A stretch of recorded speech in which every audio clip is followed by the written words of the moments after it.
दोस्तों, आज देखेंगे चंद्रमा और 27 नक्षत्रों की कहानी। आइए जानते हैं कौन है ये 27 नक्षत्र। तो चलिए वीडियो को शुरू करते हैं।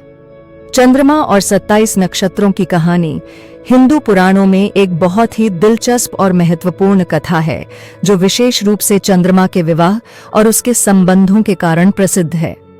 यह कहानी विष्णु पुराण, महाभारत और भागवतम में दी गई है।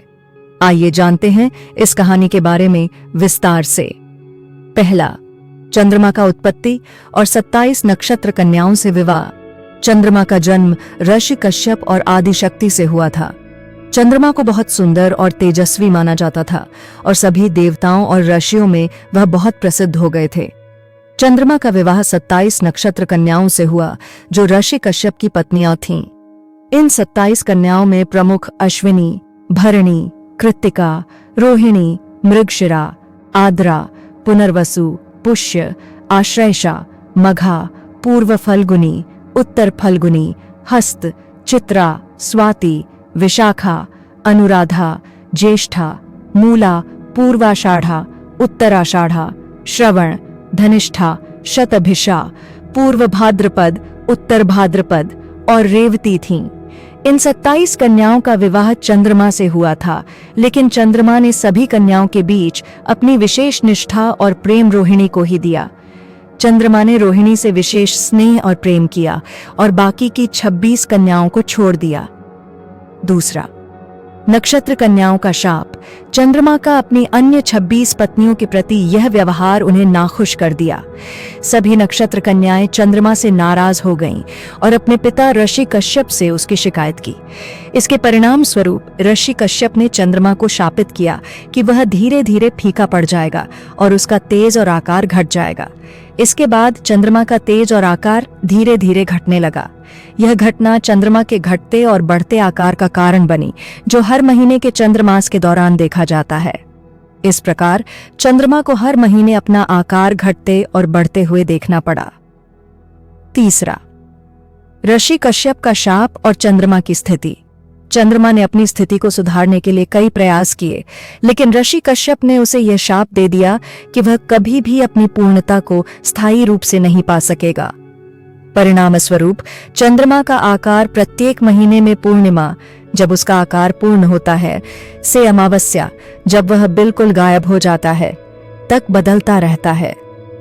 हालांकि चंद्रमा को इस शाप से पूरी मुक्ति नहीं मिली, लेकिन उसे भगवान शिव से आशीर्वाद मिला और चंद्रमा को यह अधिकार मिला कि वह अपनी स्थिति में परिवर्तन करेगा, लेकिन यह हमेशा स्थायी नहीं रहेगा।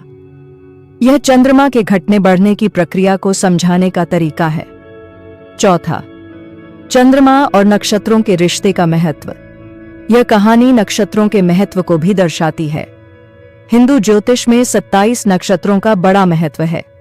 इन नक्षत्रों को व्यक्ति के जीवन में प्रभाव डालने वाली शक्तियों के रूप में देखा जाता है। चंद्रमा का हर नक्षत्र के साथ एक गहरा संबंध है और प्रत्येक नक्षत्र का व्यक्ति के जीवन पर अलग अलग प्रभाव पड़ता है। चंद्रमा का विवाह इन नक्षत्र कन्याओं से एक प्रतीक है कि सभी नक्षत्र और ग्रह हमारे जीवन के विभिन्न पहलुओं को प्रभावित करते हैं। चंद्रमा का हर महीने का बढ़ना और घटना हमारे जीवन में शुभ और अशुभ बदलावों का संकेत देता है। पांचवा सिद्धांत और प्रतीकात्मकता। चंद्रमा और नक्षत्रों की यह कहानी हमें यह सिखाती है कि जीवन में उतार चढ़ाव सामान्य है और हमें इनका सामना करना चाहिए। यह भी दर्शाता है कि जब हम किसी के साथ न्यायपूर्ण व्यवहार नहीं करते, तो उसका परिणाम हमें भुगतना पड़ता है, जैसा कि चंद्रमा को अन्य नक्षत्र कन्याओं के प्रति अपनी निष्ठा के कारण भुगतना पड़ा। इस प्रकार चंद्रमा और 27 नक्षत्रों की कथा न केवल पुरानी कथाओं का हिस्सा है, बल्कि यह जीवन के बदलते हुए पहलुओं और रिश्तों को भी प्रतीकात्मक रूप से दर्शाती है। आइए दोस्तों, अब देखते हैं श्री विष्णु पुराण में चंद्रमा का महत्व। दोस्तों, वीडियो पसंद आ रही हो तो हमारे चैनल को सब्सक्राइब और वीडियो को लाइक जरूर करें। विष्णु पुराण में चंद्रमा की पूरी कहानी विस्तार से दी गई है, जिसमें चंद्रमा के जन्म से लेकर उसके विवाह, शाप और अन्य घटनाओं का वर्णन किया गया है। चंद्रमा की कहानी हिंदू धर्म के दृष्टिकोण से बहुत महत्वपूर्ण है, क्योंकि वह न केवल हमारे आकाश में एक प्रमुख ग्रह है, बल्कि उसके जीवन की घटनाएं भी ज्योतिष, धार्मिक और सांस्कृतिक दृष्टिकोण से प्रभावित करती हैं। चंद्रमा का जन्म और उत्पत्ति। विष्णु पुराण के अनुसार चंद्रमा का जन्म पद्मानंद के द्वारा हुआ था। पद्मानंद भगवान विष्णु के ही एक रूप थे और चंद्रमा उनके दिव्य तेज से उत्पन्न हुए थे। चंद्रमा का जन्म समुद्र मंथन से हुआ, जब देवताओं और राक्षसों ने अमृत प्राप्ति के लिए समुद्र मंथन किया। समुद्र मंथन से अनेक रत्नों के साथ चंद्रमा भी उत्पन्न हुआ। चंद्रमा का रूप अत्यंत सुंदर और आकर्षक था और वह सभी देवताओं में सबसे सुंदर माने जाते थे। भगवान विष्णु ने चंद्रमा को आकाश में स्थापित किया और उसकी चमक से आकाश रोशन हो गया। चंद्रमा पर शाप। चंद्रमा के घटते बढ़ते रूप की कहानी हिंदू धर्म में चंद्रमास का घटना और बढ़ना के रूप में प्रकट होती है। चंद्रमा का आकार हर महीने घटता बढ़ता है, जिसे पूर्णिमा, जब चंद्रमा पूर्ण रूप से दिखाई देता है, और अमावस्या, जब चंद्रमा पूरी तरह से गायब हो जाता है, के रूप में जाना जाता है। यह चंद्रमा की स्थिति का परिणाम था।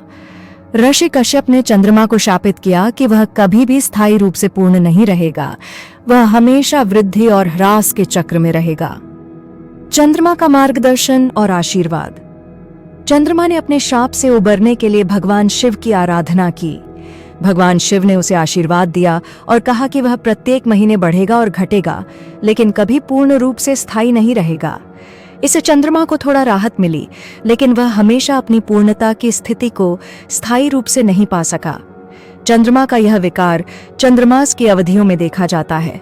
पूर्णिमा के दिन चंद्रमा पूर्ण रूप से दिखाई देता है, जबकि अमावस्या के दिन वह गायब हो जाता है। इसी कारण चंद्रमा को हर महीने अपने रूप में परिवर्तन का सामना करना पड़ता है। चंद्रमा और देवताओं का संबंध। चंद्रमा को सोम भी कहा जाता है और वह देवताओं में एक महत्वपूर्ण स्थान रखता है। वह पंचभूत पृथ्वी, अग्नि, वायु, आकाश के तत्वों में से एक है और जीवन के संवेदनशील और मानसिक पहलुओं को प्रभावित करता है। चंद्रमा का प्रभाव मानव भावनाओं, मानसिक स्थिति और मनोबल पर बहुत गहरा होता है। विष्णु पुराण में यह भी कहा गया है कि चंद्रमा ने देवताओं और दानवों के बीच संतुलन बनाए रखने के लिए भी अपनी भूमिका निभाई। चंद्रमा को भगवान विष्णु का प्रिय ग्रह भी माना जाता है और वह समय समय पर विष्णु के मार्गदर्शन में रहता है। चंद्रमा का योगदान और महत्व। विष्णु पुराण में चंद्रमा को न केवल एक दिव्य ग्रह के रूप में पूजा जाता है, बल्कि उसका जीवन और उसका शाप भी हमारे जीवन के उतार चढ़ाव को समझाने का एक माध्यम है। चंद्रमा का घटना बढ़ना जीवन के विभिन्न बदलावों, शुभ अशुभ घटनाओं और मानसिक संघर्षों का प्रतीक है। यह कहानी हमें यह सिखाती है कि जीवन में हमेशा परिवर्तन होता है, चाहे वह शारीरिक रूप में हो या मानसिक। चंद्रमा की यह स्थिति हमें यह भी बताती है कि हमारे जीवन में होने वाले उतार चढ़ाव को हमें धैर्य और संतुलन के साथ स्वीकार करना चाहिए।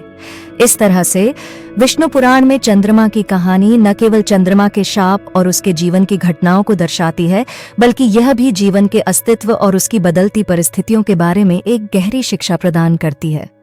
दोस्तों, आपको इसी तरह की वीडियो देखनी है तो चैनल को सब्सक्राइब कर ले और बेल आइकन को भी ऑन कर ले, जिससे कि हमारी वीडियो आपके पास सबसे पहले पहुंचे।